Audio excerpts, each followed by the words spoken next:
अस्सलाम वालेकुम। आज का हमारा टॉपिक है रदरफोर्ड एटॉमिक मॉडल। ठीक है ना। हम स्टडी कर रहे हैं आज रदरफोर्ड एटॉमिक मॉडल के बारे में। इलेक्ट्रॉन, न्यूट्रॉन, प्रोटॉन की डिस्कवरी के बाद रदरफोर्ड ने क्या किया कि एक एक्सपेरिमेंट किया। ठीक है। उसने जो एक्सपेरिमेंट परफॉर्म किया उसका नाम था गोल्ड फाइल एक्सपेरिमेंट। ठीक है ना। गोल्ड फाइल एक्सपेरिमेंट क्या है और क्यों उसने अपने एक्सपेरिमेंट के अंदर गोल्ड फाइल को यूज़ किया था। ठीक है। जिसकी अब ये जो गोल्ड फाइल उसने यूज़ की थी, ठीक है, ये वाली फाइल जो उसने यूज़ की थी उसकी थिकनेस कितनी थी? 0.00004 सेंटीमीटर। ठीक है ना। ये उसकी थिकनेस थी।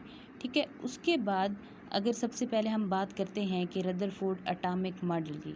रदरफोर्ड ने एटॉमिक मॉडल क्यों प्रेजेंट किया था, उसने ये एक्सपेरिमेंट क्यों परफॉर्म किया था, उसका असल मकसद क्या था। ठीक है। बेसिक रीज़न क्या थी उसकी? रीज़न ये थी कि एटम के अंदर हमें पता है कि नेगेटिव और पॉजिटिव चार्ज हमने पीछे पढ़ा था कि होते हैं। अब उसने ये स्टडी करने के लिए ये सारा एक्सपेरिमेंट किया कि एटम के अंदर नेगेटिव और पॉजिटिव चार्जेस कैसे कोएग्जिस्ट करते हैं। ठीक है। एटम के अंदर नेगेटिव और पॉजिटिव चार्जेस कैसे एक साथ रह सकते हैं। ठीक है ना। अब देखें अगर कैसे है कि ये हमारे पास फॉर एग्जांपल लेट्स सी ये हमारे पास एक एटम है। ठीक है। अब ये हो गया हमारे पास एक एटम। एटम के अंदर न्यूक्लियस है, न्यूक्लियस के ऊपर पॉजिटिव चार्ज है। ठीक है ना। अब इसके ऊपर पॉजिटिव चार्ज है और उसके अगर हम देखें कि इसका मतलब ये है कि एटम के ऊपर पॉजिटिव चार्ज हो गया। अब जो शेल हैं, ठीक है, शेल के ऊपर हमें पता है कि शेल के अंदर क्या होता है कि इलेक्ट्रॉन रिवॉल्व करते रहते हैं, इलेक्ट्रॉन्स की रेवोल्यूशन होती है। तो हम ये कहेंगे कि जो शेल्स होंगे उन पर नेगेटिव चार्ज होगा। ठीक है ना। अब रदरफोर्ड देखना क्या चाह रहा है कि एक एटम के अंदर पॉजिटिव और नेगेटिव चार्जेस कैसे कोएग्जिस्ट कर रहे हैं। उसने क्या किया कि जो गोल्ड फाइल थी, ठीक है, गोल्ड फाइल ली। ठीक है। ये आपको जो नज़र आ रही हैं, ठीक है, ये सारी की सारी गोल्ड फाइल थी। उसने गोल्ड फाइल ली जिसकी थिकनेस थी जो कि मैंने अभी बताई है कि 0.0004 सेंटीमीटर।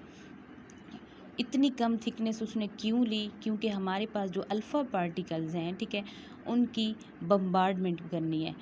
अब अल्फ़ा पार्टिकल क्या है कि उसके अंदर ताकि जो यानी कि इतनी इसकी थिकनेस होनी चाहिए कम, ताकि जो अल्फ़ा पार्टिकल वो इजीली इनके अंदर से पेनिट्रेट कर सके, यहाँ से गुजर सके। अब ये अल्फ़ा पार्टिकल्स क्या होते हैं? ठीक है। अल्फ़ा पार्टिकल्स हमारे पास कुछ नेचुरली एलिमेंट्स ऐसे हैं जो कि बहुत ज़्यादा रेडियो एक्टिव होते हैं। ठीक है। अब पीरियाडिक टेबल के अंदर हम देखें कि कुछ एलिमेंट्स जिनका एटॉमिक नंबर 83 होता है, ठीक है, 83 से ज़्यादा होता है, वो सारे के सारे रेडियो एक्टिव एलिमेंट होते हैं। कौन से? जिनका एटॉमिक नंबर 83 से ज़्यादा होता है, उन्हें हम कहते हैं रेडियो एक्टिव एलिमेंट्स। अब रेडियो एक्टिव एलिमेंट्स इंतहाई अनस्टेबल होंगे। ठीक है। वो इंतहाई अनस्टेबल होते हैं। अब अनस्टेबल हैं तो ये हर वक्त अल्फ़ा पार्टिकल्स, गैमा पार्टिकल्स, ठीक है, यानी कि अल्फ़ा पार्टिकल्स बीटा पार्टिकल को इमिट करते रहते हैं। अब उसके रिज़ल्ट में क्या होगा कि जब ये कंटिन्यूसली अल्फ़ा और बीटा पार्टिकल को इमिट करते रहेंगे तो वो खुद डीजनरेट हो जाते हैं, ठीक है, डिकम्पोज हो जाते हैं और एज अ रिज़ल्ट क्या होता है कि न्यू एलिमेंट्स हमारे पास हासिल हो जाते हैं। सो हमारे पास जो रेडियो एक्टिव एलिमेंट यानी कि रदरफोर्ड ने जो रेडियो एक्टिव एलिमेंट यूज़ किए थे वो कौन से थे? वो थे मैं इधर लिख देती हूँ, वो थे रेडियम, ठीक है, और पोलोनियम। इन दोनों को उसने क्या किया कि रेडियो एक्टिव एलिमेंट्स के तौर पर अपने एक्सपेरिमेंट के अंदर यूज़ किया। ठीक है। अब अल्फ़ा पार्टिकल्स क्या हैं कि अल्फ़ा पार्टिकल्स उसने हीलियम न्यूक्लियाई को अल्फ़ा पार्टिकल के तौर पर इस्तेमाल किया। ठीक है। ये उसका सारा था एक्सपेरिमेंट। ठीक है। जो उसकी अरेंजमेंट थी वो सारी की सारी ये थी। उसके बाद अगर हम देखें इसके ऑब्जर्वेशंस, ठीक है, उसने क्या किया था, क्या ऑब्ज़र्व किया था, ये हम देख रहे हैं। ठीक है ना। अब नेक्स्ट हमारे पास है उसकी ऑब्जर्वेशंस। ठीक है। ऑब्जर्वेशन में उसने क्या देखा कि अगर सबसे पहले वो ये है कि जो मेजॉरिटी ऑफ पार्टिकल्स होते हैं, ठीक है, वो अनडिफ्लेक्टेड होते हैं, यानी कि वो इजीली जो जो सॉरी फाइल थी एलुमिनियम फाइल वहाँ से इजीली पास कर जाते हैं। ठीक है ना। अब सेकेंड नंबर पे हमारे पास है कि out of 20,000 particles only a few were deflected at fairly large angles and very few bounce back on hitting the gold foil. जी, यानी कि टोटल पार्टिकल कितने थे? 20,000, 20,000 पार्टिकल थे, ठीक है, जिनकी बम्बार्डमेंट की गई।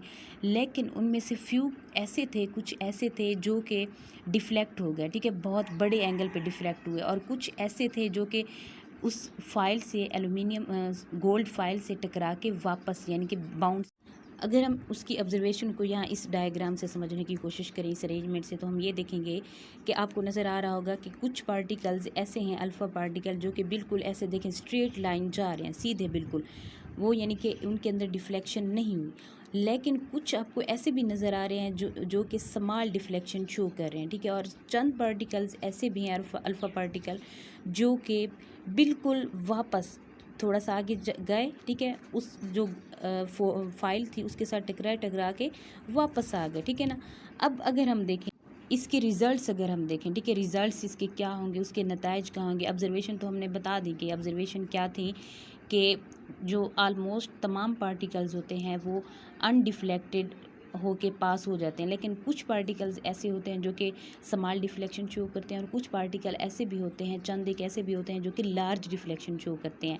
अब रिज़ल्ट्स क्या हैं, अगर हम देखें इनके रिज़ल्ट्स को, ठीक है, तो रिज़ल्ट्स क्या होंगे हमारे पास। सबसे पहले ये है कि most particles pass through foil, thus most volume of atom is empty.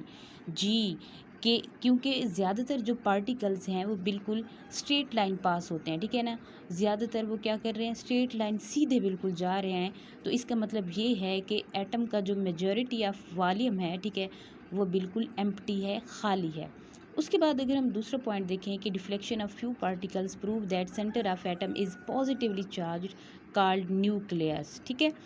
कि अगर हम देखें कि कुछ पार्टिकल्स जो कि डिफ्लेक्ट होते हैं, उससे ये शो होता है कि एटम के सेंटर के में पॉजिटिव चार्ज मौजूद है, ठीक है ना, जिससे एटम का न्यूक्लियस कहा गया।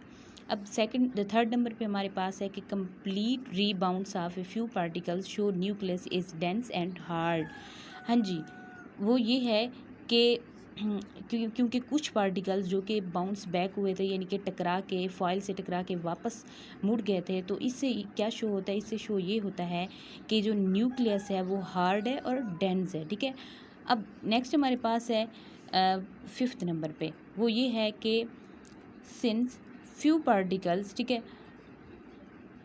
फिफ्थ नंबर पे हमारे पास, फिफ्थ नंबर पे ये है, क्योंकि since few particles reflected, mean size of nucleus is small as compared to total volume of atom। जी, क्योंकि थोड़े पार्टिकल ही बाउंस बैक हुए थे, जिससे ये शो होता है कि एटम के का जो टोटल वॉल्यूम है, ठीक है, उसकी निस्बत न्यूक्लियस का जो साइज़ है वो बहुत छोटा सा है, ठीक है। अगर हम देखें, ये देखें, अगर हम देखें कि फॉर एग्ज़ाम्पल ये हमारे पास है एक, ये देखें एटम, उसके अंदर चार्ज क्या है, पॉजिटिव है, ये क्या है, उसका न्यूक्लियस है, ठीक है। अब आपको नज़र आ रहा होगा कि उसके इर्द गिर्द ये देखें इलेक्ट्रॉन इलेक्ट्रॉन इलेक्ट्रॉन। अब न्यूक्लियस बिल्कुल स्मॉल सा है, छोटा सा है, ठीक है। तो इसका मतलब ये है कि उसका जो बाकी पार्ट है एटम का वो एम्प्टी है, यानी कि खाली है, ठीक है। नेक्स्ट हमारे पास ये है कि electron revolve around the nucleus, ठीक है। इलेक्ट्रॉन न्यूक्लियस के गिर्द रेवोल्यूशन करते हैं, उसके गिर्द गर्दिश करते हैं।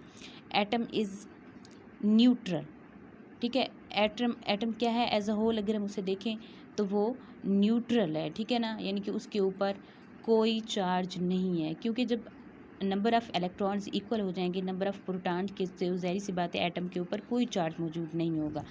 अगला पॉइंट हमारे पास है कि except electron all other fundamental particles present in nucleus known as nucleons. जी, अगर हम ये देखें कि इलेक्ट्रॉन्स के अलावा बाकी जितने भी फंडामेंटल पार्टिकल्स मौजूद होते हैं न्यूक्लियस के अंदर, उन्हें हम कहते हैं न्यूक्लियॉन्स, ठीक है।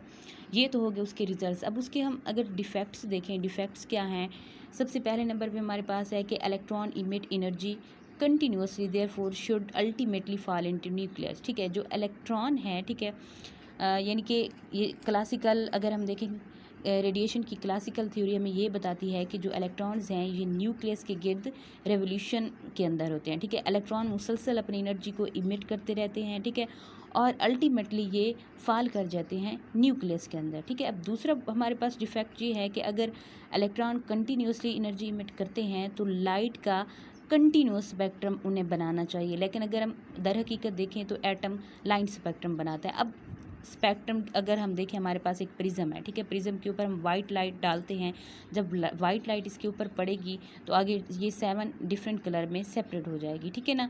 तो ये था हमारे पास Rutherford atomic model. I hope so आपको अच्छा लगा होगा। प्लीज़ सब्सक्राइब कीजिएगा और लाइक कीजिएगा।